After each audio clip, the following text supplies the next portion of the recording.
Bismillahirrahmanirrahim. Assalamualaikum warahmatullahi wabarakatuh.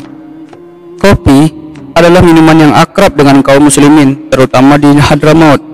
Hampir setiap acara keagamaan di sana disuguhkan kopi yang hangat yang dituangkan pada cangkir selalu mewarnai acara.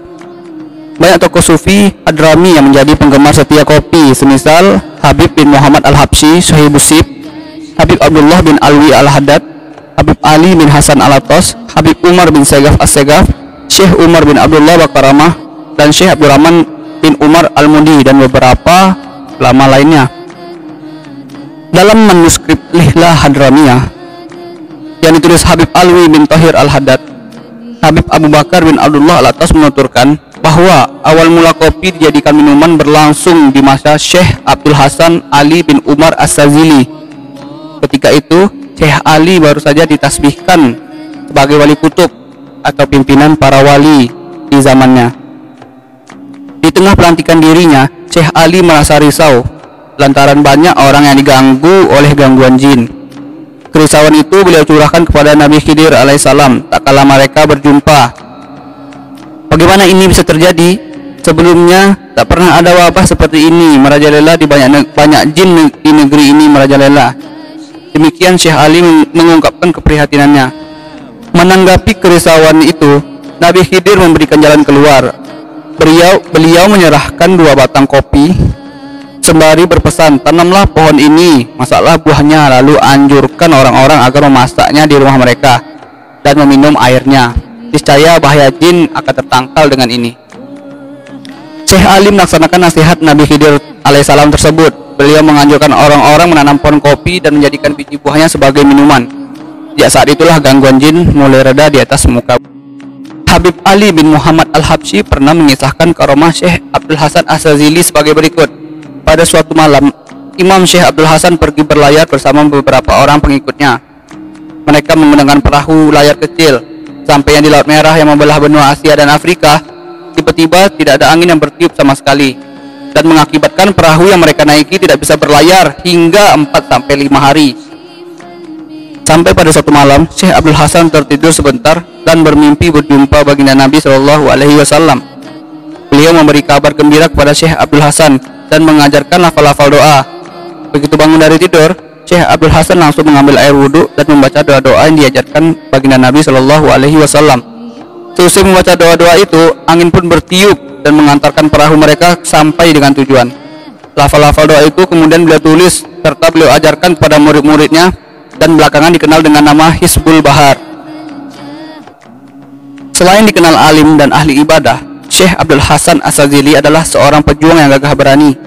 Tak kala negeri Mesir dikepung tentara Prancis di bawah pasukan komando Raja Louis IX dalam rangkaian perang salib, Syekh Abdul Hasan tak mau diam berpangku tangan saja.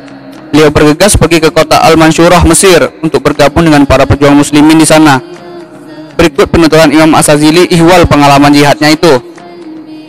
Saat itu aku berada di kota Al-Mansyurah. Pada malam 9 Zulhijjah aku tertidur dengan perasaan masgul memikirkan keadaan muslimin yang dikepung musuh. Aku berdoa kepada Allah Subhanahu wa taala, mengadukan kesulitan yang dihadapi sultan dan umat Islam pada saat itu.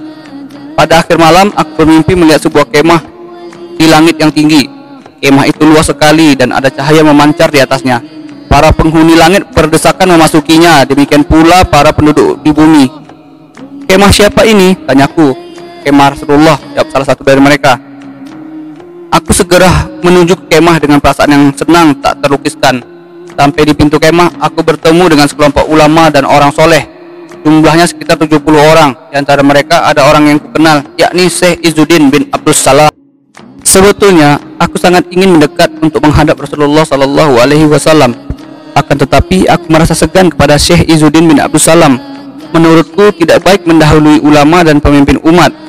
Saat Syekh Izzuddin maju mendekat Rasulullah, semua yang hadir di sana ikut maju. Aku melihat Rasulullah memberi isyarat agar mereka duduk di kanan dan kiri. Aku maju dengan air mata berlinang, perasaan sedih dan gembira bercampur aduk dalam hatiku. Bahagia karena secara nasab aku bersambung kepada Rasulullah, dan sedih mengingat keadaan kaum muslimin yang sedang dikepung oleh musuh. Ketika aku berada di hadapan Rasulullah, beliau mengulurkan tangan dan menggenggam tanganku. Beliau bersabda, "Jangan kau risaukan masalah pengepungan ini. Tugasmu adalah hanya memberi nasihat kepada penguasa. Namun apabila mereka dikuasai pemimpin yang zalim, apa boleh dikata? Kemudian Rasulullah menyatukan kelima jarinya yang kanan ke tangan kirinya, seolah merenggangkan tangannya. Beliau kembali bersabda, apabila mereka dikuasai orang-orang yang bertakwa, maka sesungguhnya Allah adalah pelindung bagi orang-orang yang bertakwa. Setelah itu beliau membentangkan tangan kanan dan kirinya sembari bersabda, adapun menyangkut kaum muslimin, cukuplah bagimu Allah, Rasulnya, dan kaum mukmin. Barang siapa menjadikan Allah, Rasulnya, dan orang beriman sebagai penolongnya, maka sesungguhnya pengikut agama Allah itulah yang pasti akan menang. Rasulullah Shallallahu Alaihi Wasallam meneruskan sabdanya, untuk sang sultan, rahmat Allah akan terbentang luas. Begitupun pertolongan para walinya. Berilah nasihat kepada hamba-hamba Allah yang mukmin. Nasihati pula sang sultan. Kirimi surat dan katakan menyangkut musuh yang zalim, dan bersabarlah kamu, sesungguhnya janji Allah itu benar. Kali-kali janganlah orang-orang yang tidak meyakini ayat Allah itu menggelisahkanmu. Saat bangun tidur, diriku diliputi keyakinan bahwa kami akan menang. Benar saja, Allah memberikan kemenangan kepada kaum muslimin. Raja Louis IX beserta sejumlah tentaranya ditawan. Para penyair mengabadikan momen kemenangan bersejarah ini dalam puisi-puisi. Demikianlah hikayat yang dapat Al-Fakir sampaikan. Semoga dengan banyaknya kita mendengar kisah-kisah orang soleh akan menghidupkan hati kita yang mati dan menambah semangat kita dalam beribadah kepada Allah Subhanahu wa taala, dan semoga kita semua mendapat perlindungan dan rahmat dari Allah Subhanahu wa taala.